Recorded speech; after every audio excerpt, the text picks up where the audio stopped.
रब जो चाहे वही तो होना है आदमी खिलौना। क्या बात है, अरे जी हाँ बहादुर।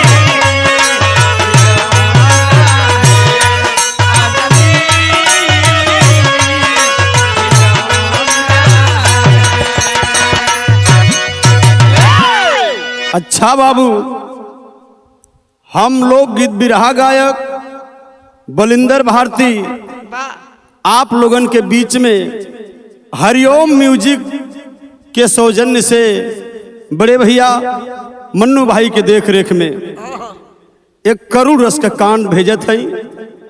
आशा ना विश्वास बा आप लोगन के पसंद जरूर आई। आवा भैया।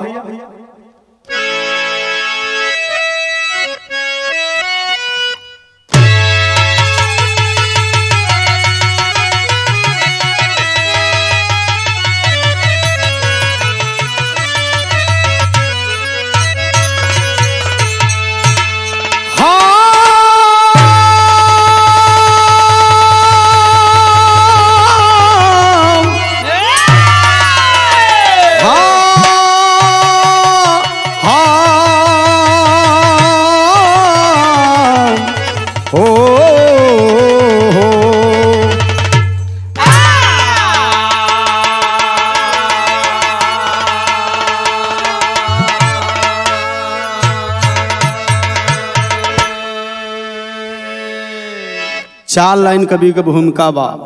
कैसे भैया?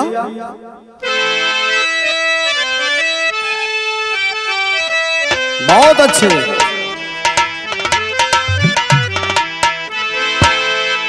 ए बाबू प्राकृति की लीला अजब है धरा पर, गजब खेल मानव के संग में है करती। कभी बन सुनामी कहर ढाती यारो, अरे भूकंप बन के हिला देती धरती। कभी बाढ़ बन आपदा लेके आती,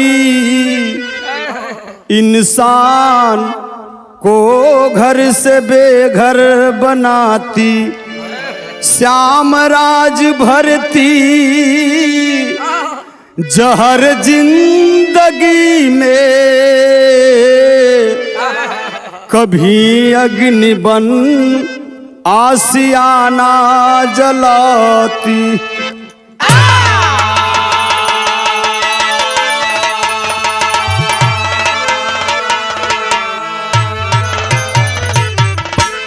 ए बाबू, इस धरती पे तरह तरह के प्राकृत खेला रचेले। प्राकृत के बनावल ई शरीर बा, कहल गयल बा चित जल पावक गगन समीरा, पंच तत्व से रचित शरीरा। प्राकृत कबो बाढ़ बनके, कबो सुनामी बनके, कबो तूफान बनके, तो कबो आग बनके इंसान के जीवन से खेलत रहेले। ऐसा एक घटना आप लोगन के बीच में रखत है।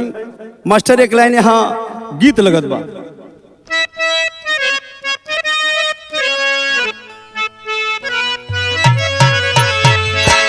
वह गीत बा, अरे पिया जिसको के पिया जिसको चाहे सुहागन वही है। पिया जिसको चाहे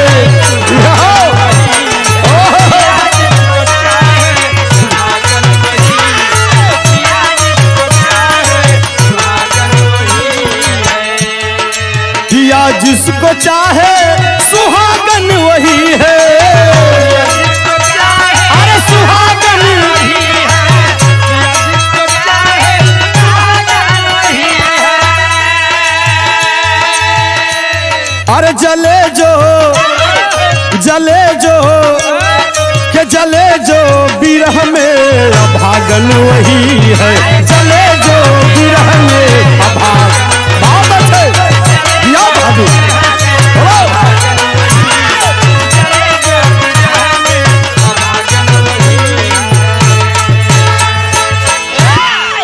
बिरहा में कवि जी लाख रुपए के बात लिखत हो। बाहरे प्राकृत कैसन कैसन खेला करेले, जब चाहे जवन चाहे ये धरती पे मानव पशु पक्षी के साथ करत रहेले। कहना बा अरे प्राकृत के आगे ना चले कोई बल है, बल है।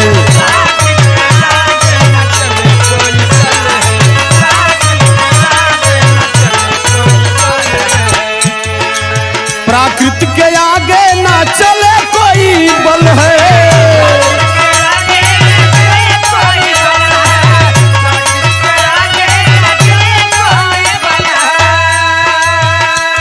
कि करे आज, अरे करे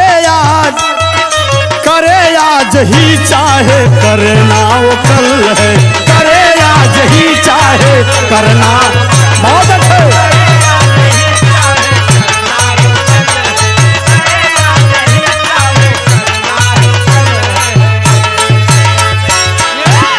हमार कहानी का शुरुआत यहीं से हो गई। कैसन कहानी, कहाँ के घटना, के कर घटना, नजम के लाइन से आवा भैया।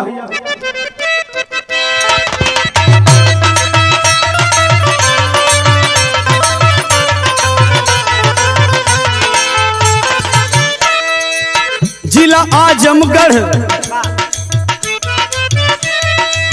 जिला आजमगढ़ औघड़गंज रतनपुरा है, जिला आजमगढ़ औघड़गंज रतनपुरा है। बजा बाजा प्रकृति का बड़ा बेसुरा है,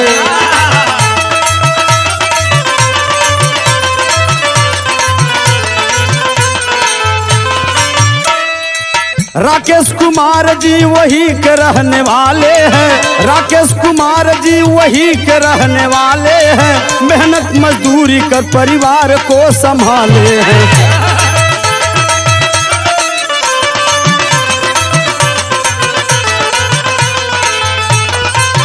पत्नी कुसुम देवी जो जीवन संघाती है, दुख और सुख में सदा हाथ को बटाती है।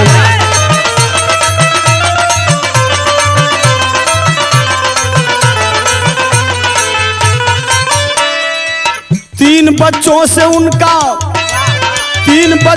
उनका आंगन भी खुशहाल रहा, 3 बच्चों से उनका आंगन भी खुशहाल रहा।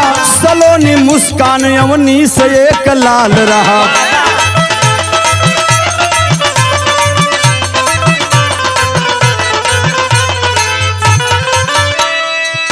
2021 अरे 11 अप्रैल सबेरवा हो, चले राकेश बाबू काम से बहरवा हो। बहुत अच्छे जिया भैया।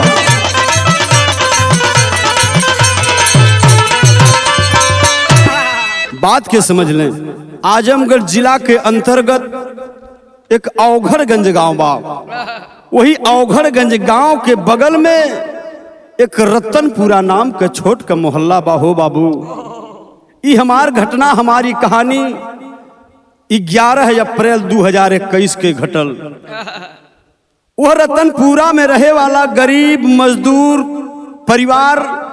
परिवार के मुखिया का नाम बा राकेश कुमार। राकेश कुमार मेहनत मजदूरी के काम करे और राकेश के पत्नी कुसुम अपने पति के हमेशा दुख सुख में हाथ बटावे। 3 लड़का, बड़ी लड़की जोने का नाम बा सलोनी, उम्र 6 साल।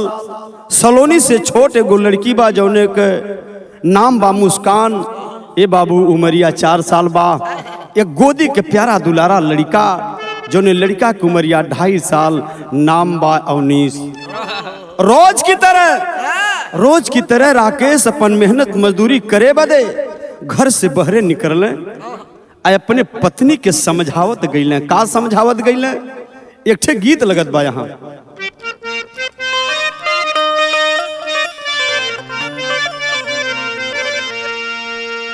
उहे गीत बा कि सावन महीनावा ए बाबू सवनैया निकला गेला, काला तिल गलावा के अरे गोरैया निकला गेला रस रस झूलनी झूलनवा गोरी हो पियावा माना मोहे रस रस झूलनी झूलनवा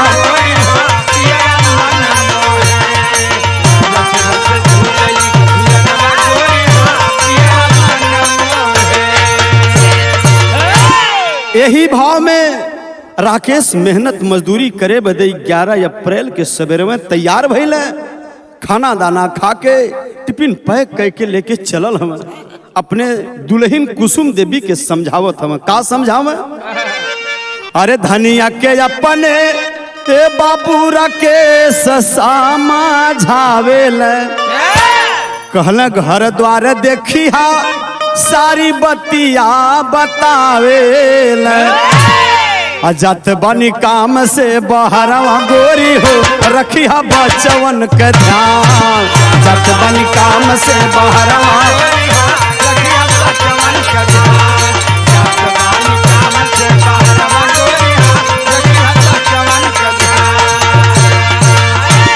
काम बदे हम बहरे जात है लड़कन के ख्याल करिहा खाना दाना खिला पिला के आ घर के काम धंधा देख लिहा कुसुम देवी अपने सैया राकेश के बतिया के सुन के जवाब का देहली अरे कहली कुसुम ए सैया कराना फीकारी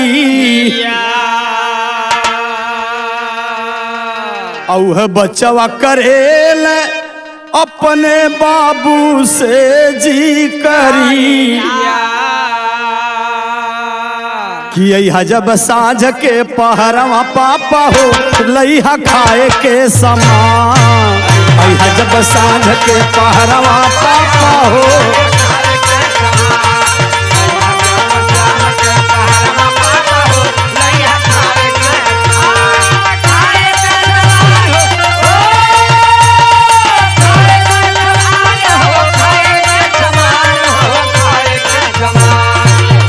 जब साँझ के पहरवा पापा हो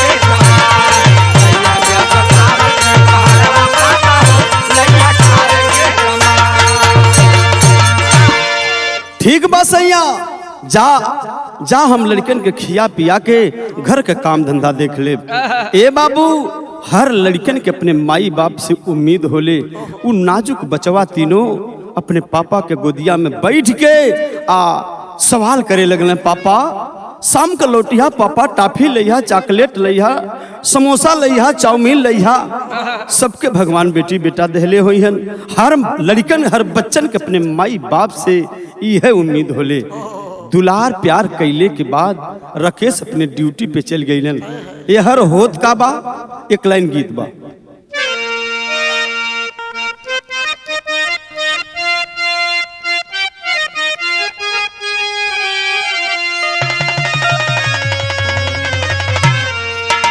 है गीत बा अरे के करा हीरो वाले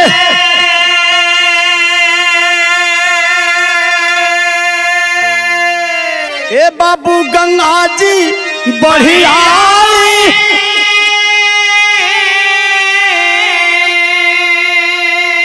अरे के करा हीरो वाले जामुनवा हो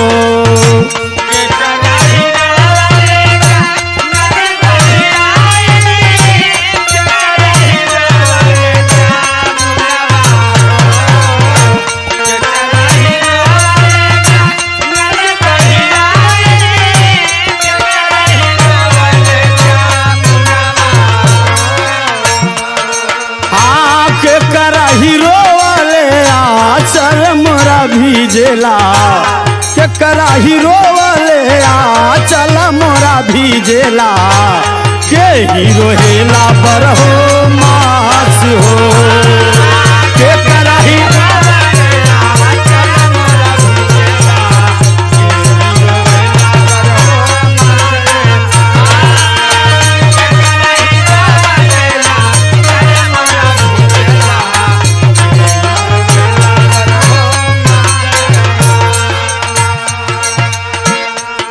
राकेश समझा बुझा के गईले लेकिन होत का बा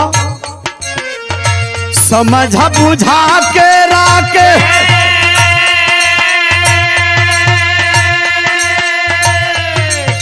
अरे ड्यूटी पे गाइले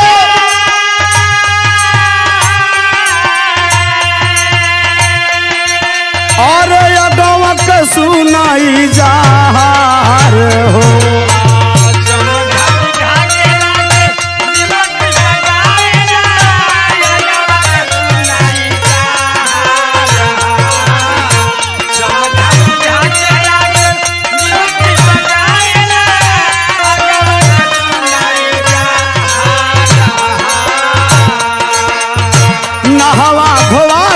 बचवन के अपने आरे नहवा धोवा के माई बचवन के अपने कैली भोजनवा तैयार हो नहवा धोवा के माई बचवन के अपने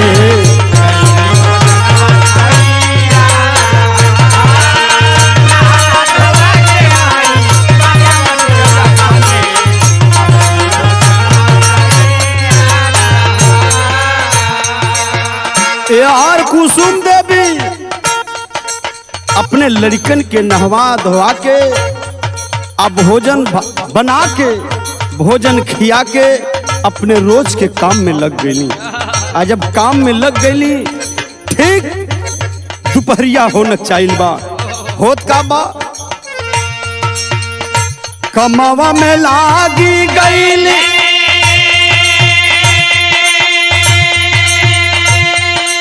अरे अपने गुजारी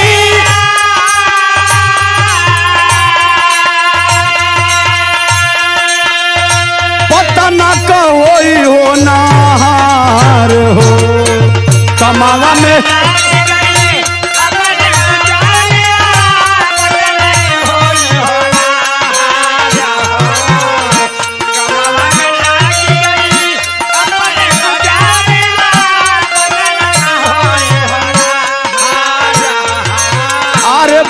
बज मड़ई में लगली अग्निया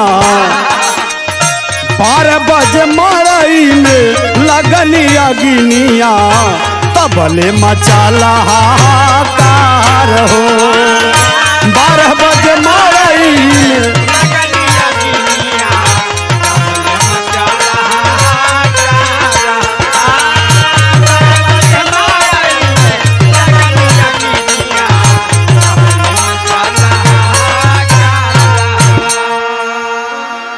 ए बाबू कुसुम देवी अपने लड़कन बच्चन के नहवा धोवा के खाना दाना खिला के रोज के काम में लग गईली। धीरे धीरे धीरे समय जब 12 बजौले बा एकाएक पूरे गांव में 70 घर के बस्ती पूरे गांव में शोर उठा। आग लग चुकल रहे लोग गौवा में आग लग चुकल रहे। चारों तरफ भागो बचाओ की चीख पुकार चल रही थी। वही बीच कुसुम देवी अपने बड़की बिटिया सलोनी के जो 6 साल का रहल घर से बाहर निकाल देली। लड़की घर से काफी दूर चल गई। अपन दोनों बचवा मुस्कान और अवनीश के घरवा से बहरवा हथवा पकड़ के दुअरवा पे ले अली। छोड़ के सोचली लड़कन के इशारा करनी लड़का भागा अपने वही घरवा में चल गई। नहीं कुछ जरूरी सामान रहल ख्याल पड़ल। आ जैसे ही घरवा में गईली हो भैया दोनों लड़का समझ ना पौला अपने माई के पीछे पीछे चल रहे। कुसुम देवी के पता ना बा कि हमार दोनों बचवा हमरे पीछवा से आवत हमें। इतने में कुछ दूर दोनों बचवा गईले। पूरा चारों तरफ से धुआं गुजल बा। उ धुआं से लड़का औजैले तब भयल का एक लाइन गीत बा।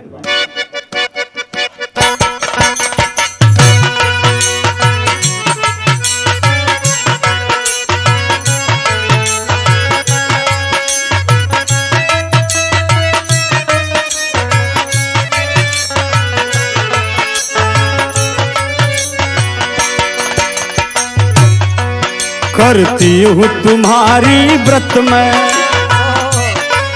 करती हूँ तुम्हारी व्रत में स्वीकार करो माँ। मझधार में मैं अटकी बेड़ा पार करो माँ, बेड़ा पार करो माँ।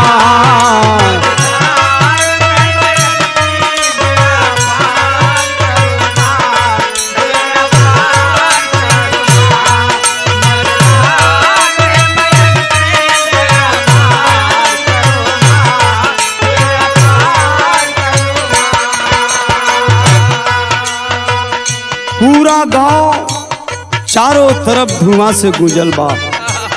वही धुआं के बीच दोनों मासूम अजुरायल हमें औजात हमें धुआं में। कवि जी बहाव लिखत हमें कैसे, अरे चारों ओरिया धुआं से, चारों ओरिया धुआं से औजावे बचवा।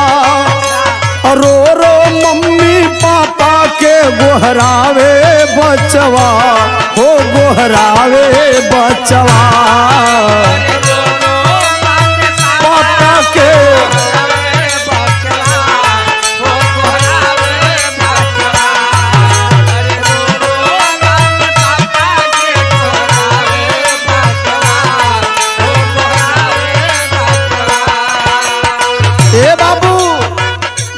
से जब लड़का औजैले पूरा शोर से गांव गूंजत बा। मम्मी पापा के गोहरावत हमें, लेकिन मम्मी पापा सुने काहे। लड़का सोचत हमें का अपन जान बचावे बदे एक तरफ भगले, एगो मंडई भेटाइल। वही मंडैया में जाके दोनों लड़कवा छिप गईले हो बाबू। सोचत हमें का, सोचत हमें वो नाजुक लड़का। अरे लड़के सोचे हम हन के अब जान बच जाई, चला यह मड़ई में जाइल जा लुकाई। ए बाबू लड़का उपाय सोच लेना, यही मड़ैया में लुका जाइल जाई, जनवा बच जाई। न मम्मी नजर आवे न पापा नजर आवे। तब अरे लड़के सोचा हम हन के अब जान बच जाई, चला यह मड़ई में जाइल जा लुकाई। रोवत एक दूसरा के, रोवत एक दूसरा के चुप करावे बचवा। और रो रो मम्मी पापा के गोहरावे बचवा, हो गोहरावे बचवा। रो रो मम्मी गोहरावे बचवा।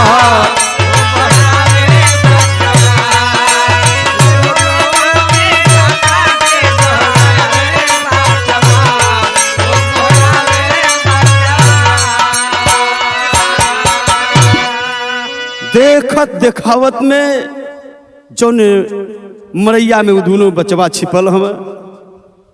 4 साल के मुस्कान और 2.5 साल की अवनी से बाबू माई के खबर ना है कि हमारे दोनों बचवा ही मंडैया में छिपल हमें। माई तो बाहर चल गई। पूरा गांव के लोग गांव छोड़ के मैदान में मात्र 2 बचवा घिरायल हमें आग से। वह आग मंडई के चारों तरफ जब आग लगल, होत का बा विदेशिया के भाव में।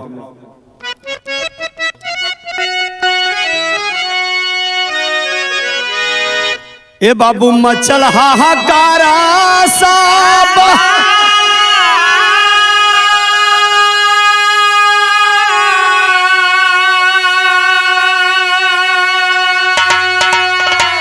और अपन जानवा बचावे सब ही।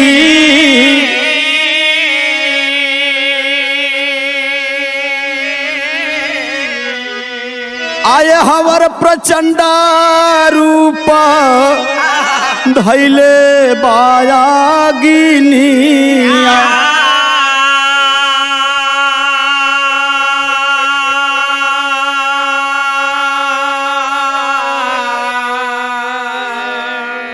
कि धुआं के घेरावा में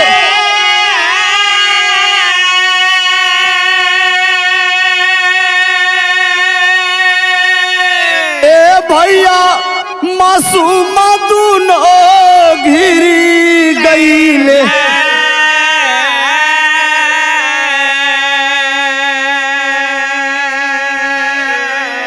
घुसे कमराई में भाई और बहिनिया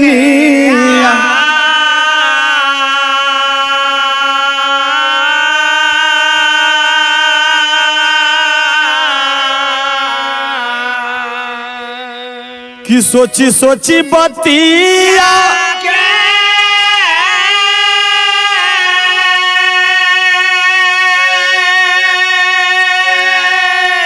ए भैया दहली जाले छतिया हो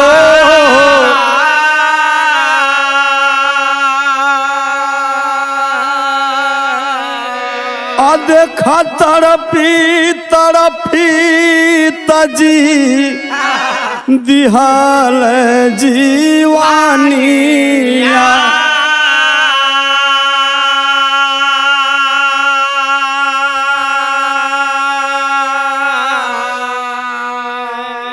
चारों तरफ वो मंडई के चारों तरफ आग लग चुकल बा।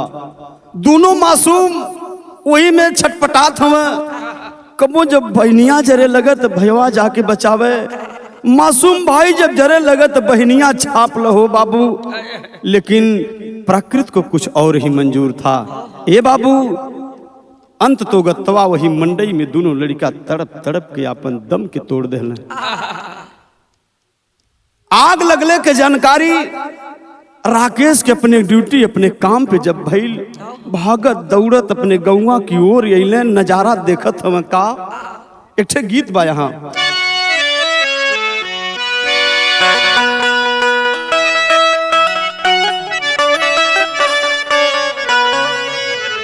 वह गीत बा के निमिया के पेड़ जनी कटिहाए बाबा, निमिया चिरैयन के बसेर हो।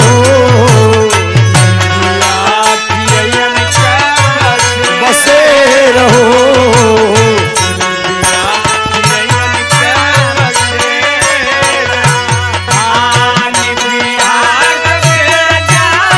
कटिहाए बाबा,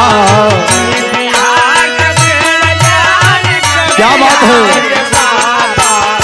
निबिया चिरैयन के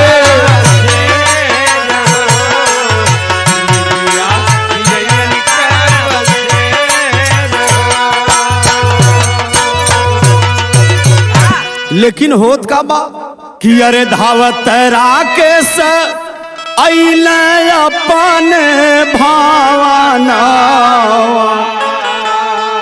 कि धावत राकेश अइले अपने भावना। देख जरे गौआ धधाई हो,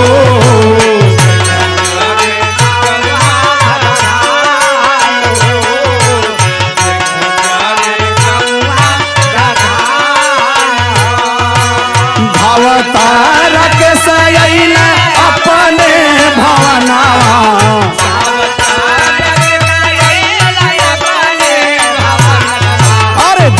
जारे गौआ, क्या बात है जिया लाल।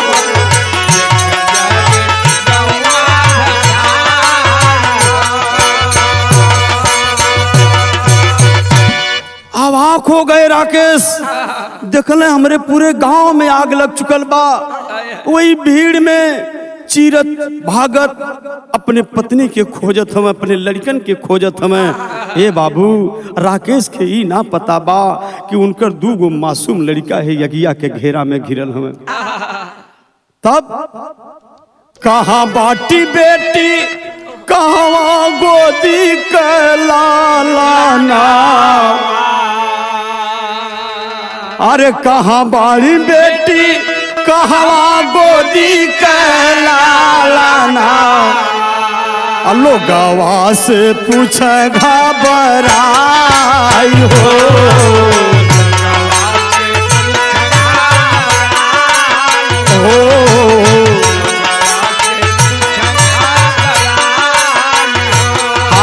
अरे कहाँ बाटी बेटी कहाँ गोदी के ललनावा।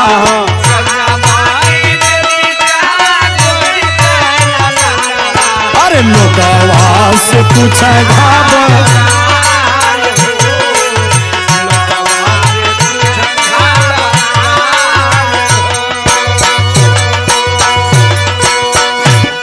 गांव में भागो बचाओ कि अफरा तफरी चल रही है।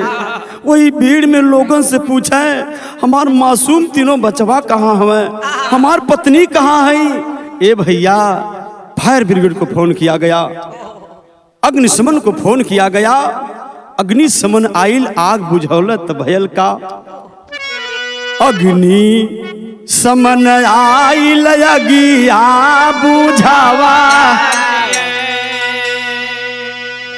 कहाँ बड़े लड़का केहू समझी ना पावा। तबले कुछ दूरिया पे ए भैया पड़ली ना जारिया। सब ही गईल मुरझाई।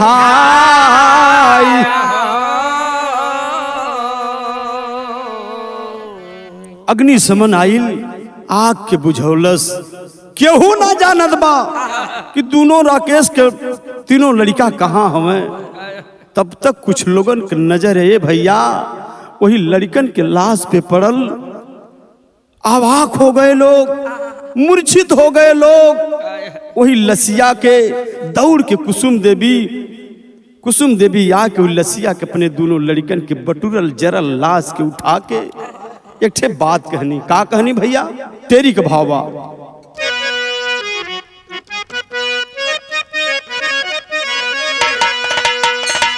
कि सहारा एक जीवन का लुट गया।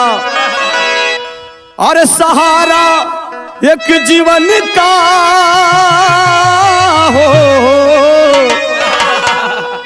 हो सहारा एक जीवन का लुट गया।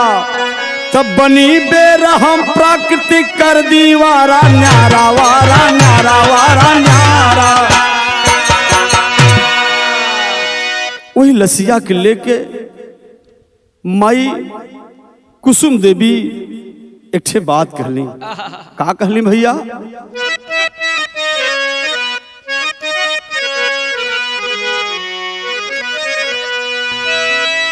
रोवत है कहत है। और जरी के बाटुराइल रहले हाँ कि जरी के बाटुराइल रहले। बेटियों लाला नवारा जरी के बाटू रहले।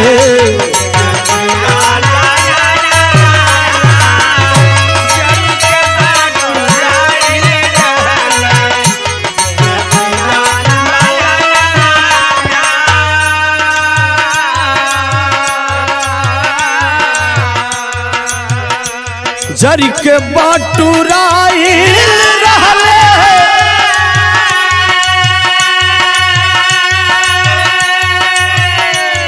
और बेटियों ललनवारा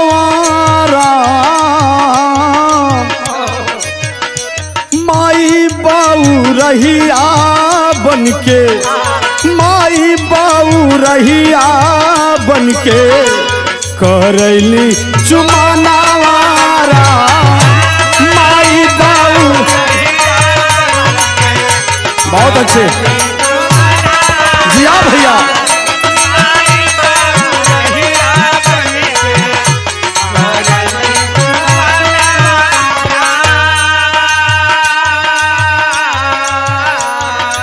हे बाबू अपने वही दोनों बेटा बेटी के लाश के लेके माई चुमत है। रोवे उठ रे मुस्कान उठाए लाल। एक ठे और बात कहली। का कहली बेटी बेटी कही के प्यार से बुलाई बरामा।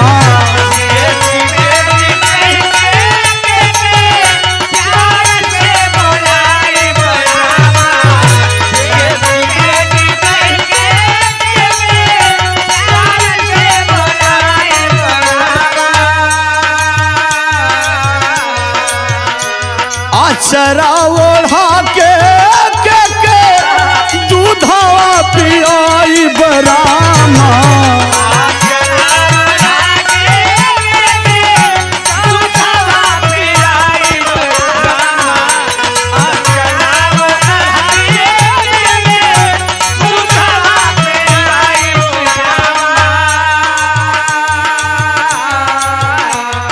के बेटी बेटी कही के दुलार करब हो मुस्कान, के अचरा ओढ़ा के दूध पियाब हो लाल। यह बतिया लसिया अपने लड़कवन के अपने बचवन के लेके कुसुम देवी रो में। और कैसे मूर्छित राकेश बरसे सबही के नया नवारा। माई बाऊ रहिया बनके, माई बाऊ रहिया बनके करली चुमाना वारा। माई बाऊ रहिया बनके करली चुमाना वारा। माई बाऊ रहिया बनके करली चुमाना।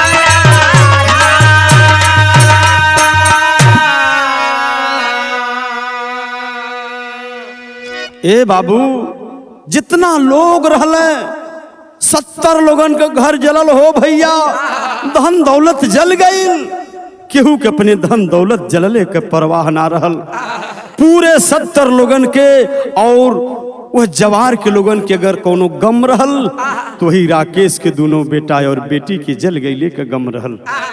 खैर मुसीबत को कोई रोक नहीं सकता।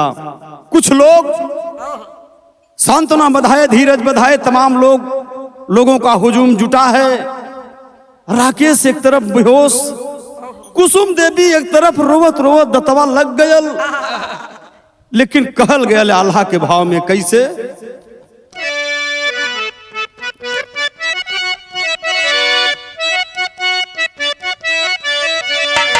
कि हाय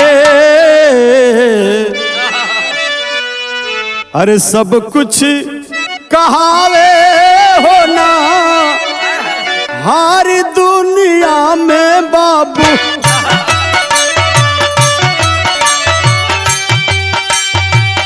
सत्तर घरवा जल के होई गई राखी। रतना के पूरवा के उजड़ल चमनवा दादा। चारों वरिया देखले में हो लागी स्मशान। केहुए के मुहावा से आवे नहीं बतिया भैया। दुखवई के टूटल बा पहाड़ श्रीमान। एक दूसरे के आंसू पोछे सब ही लोगवा बाबू। आपदा का टूटल बा पहाड़ श्रीमान। एक दूसरे के आंसू लोग पोछत बा। कुछ लोग मिलके तत्काल राहत में कुछ मदद कैले, खास करके वो राकेश के परिवार के और पूरे 70 घर के लोगन के वहां राहत सामग्री, तत्काल राहत के सामग्री भी दियावल गई। लेकिन ए बाबू पूरा भीड़ लगल बा। सलोनी के जब पता चलल कि हमार दोनों भाई बहन ये यज्ञा में जल के मर गईलन, रोवत भागत व भीड़ के चीरत आइल। वो अपने भाई बहन के लसिया से को बात कहे, सुने वालन के कलेजा मुंह के आ गयल। का कहला आखिरी के भाव में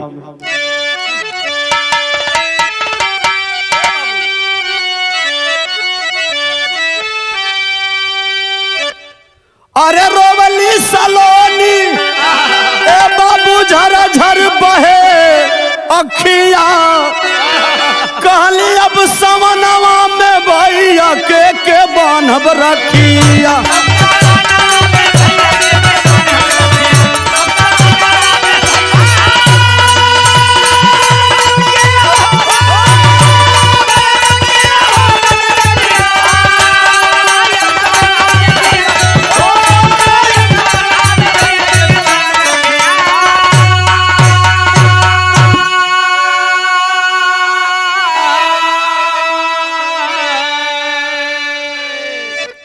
वाले सावन में ये बाबू के करे कलाई में राखी बांधब, ये अधिकार हमसे काहे छीन लेला। यह बतिया उ लड़की कहे, लेकिन एक ठे और बात कहले बा का कि ननवक से साथ छोड़ी दिहलू बहिनिया, अरे के करे साथे खेलब के सुनाइब कहानिया।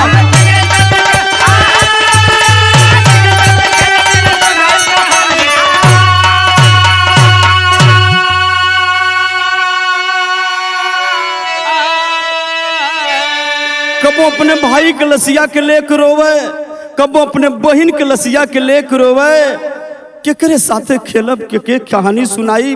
फिर अपने भाई के लसिया के लेके ठीक और बात कहले का, अरे तुहरा बिन माई बाबू के, अरे बीरन के पूजाई असिया, तब समनवा में भैया के बांधब रखी।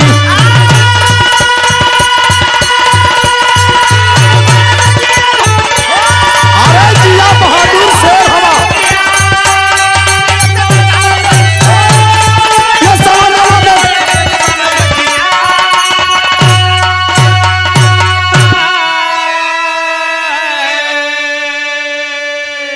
सुने वाले ये घटना के देख के भाव विभोर हो गए। पूरे जवार में सन्नाटा फैल गया। हमार बिरहा यही खत्म भइल। गुरु बिहारी, गुरु गणेश, गुरु रामलाल मुर्बा का स्वर्ग बसे चंद्रिका कवि बच्चन के विजय पताक। अरे सहारा एक जीवन का लुट गया, अरे सहारा एक जीवन का लुट गया, बलिंदर श्याम राज पंचन का बने दुलारा। सहारा एक जीवन का